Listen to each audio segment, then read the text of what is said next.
नमस्कार, स्मितल्स किचनमध्ये तुम्हा सर्वांचे मनापासून स्वागत आहे। आज आपण बनवणार आहोत घासाची भाजी।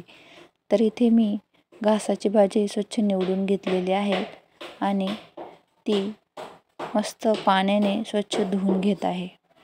तर घासाची भाजी शक्यतो मी 2 ते 3 पाण्याने स्वच्छ धुवून घेत आहे। आता या भाजीमध्ये थोडेसे पाणी टाकून ती भाजी मिठाच्या पाण्यात 2 ते 3 मिनिटांसाठी भिजत ठेवूया। तर इथे मी शेंगदाणे घेतलेले आहे, त्याचबरोबर सोलून आणि बारीक कट करून लसूणही घेतलेला आहे, अर्धा चमचा जिरे घेतलेले आहेत। इथे मी मिक्सरमधून दळून घेण्यासाठी लसूण, मिरच्या आणि चवीनुसार मीठ घेतलेलं आहे।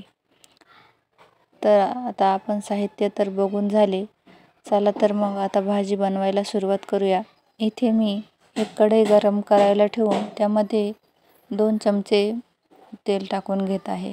तेल छान गरम झाले की यामध्ये टाकून घेऊयात जिरं।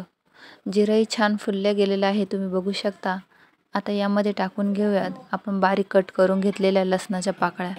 तर लसूण इथे लालसर रंगावर फ्राय करून घ्यायचा आहे। आता लसूण लालसर रंगावर तळला गेला की यामध्ये आपण टाकून घेऊयात आपण स्वच्छ धुवून घेतलेली घासाची भाजी।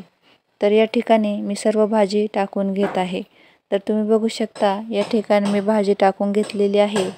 आता मंद गॅसवर ही भाजी छान परतून घ्यायची आहे।